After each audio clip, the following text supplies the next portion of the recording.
It's another thing that I've heard myself saying, well, repeatedly here in Europe, when I'm offering business advice to people, they're like, where should I set my business? Like, should I attach like myself to local Prague businesses, local Liverpool businesses?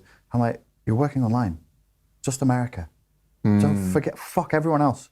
Fuck everyone else, just America. And you know what? You don't even need America. Choose one state. Fuck that. Choose one city in one state. You will be rich beyond your wildest dreams until the day you die, and your children will be rich.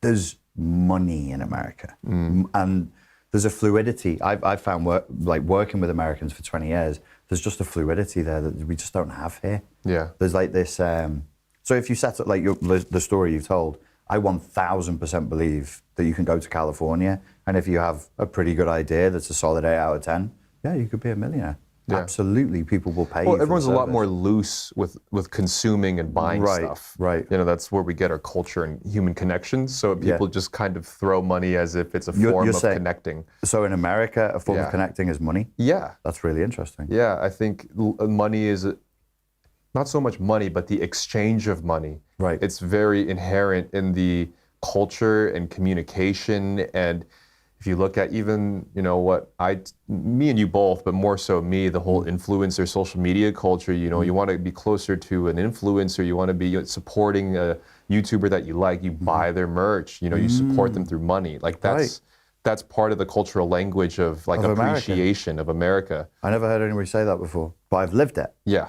I've lived the experience of saying to Americans, would you like to give me some money? And they're like, where do I put it? Where's the bucket for me to just throw money at you? Yeah. You say that to Brits and they're like, for what?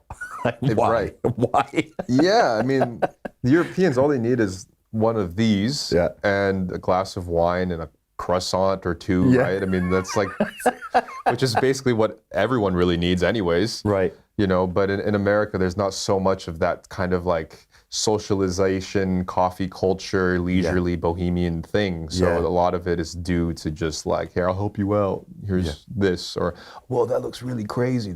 My mother would love that. You know, my daughter would love that. Yeah. Jump rope that lights up and spells crazy things. Like, I'll get her that thing. Yes, so that's like it's like almost an impulsive cultural behavior.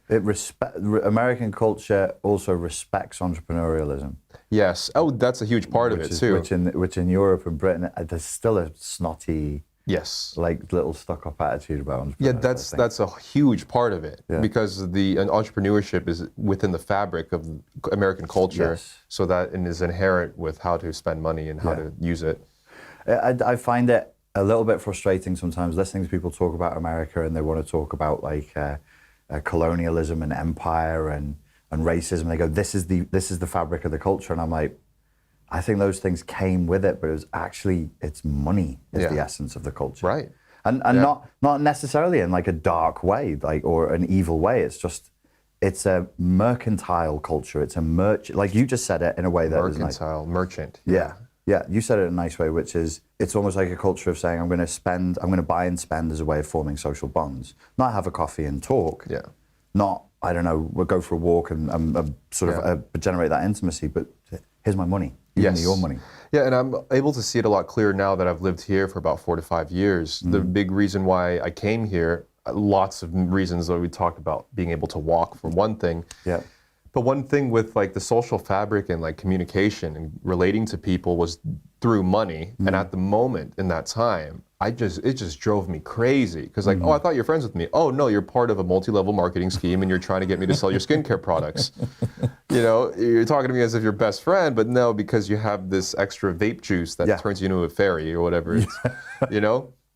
So everyone's there to sell you something there. And that drove me insane because any type of social interaction after 18. Yeah. I noticed before 18, it was like better because you're younger, you don't care about those things. But the moment the adulthood switches there, it's just all, what's my hustle? What's my thing? And since I moved here and first traveled here, it was just nice it was so refreshing to see people actually first listening to you, not just word vomiting. Right. Then secondarily, money is one of the last concerns. It's more so like what you can provide in a conversation.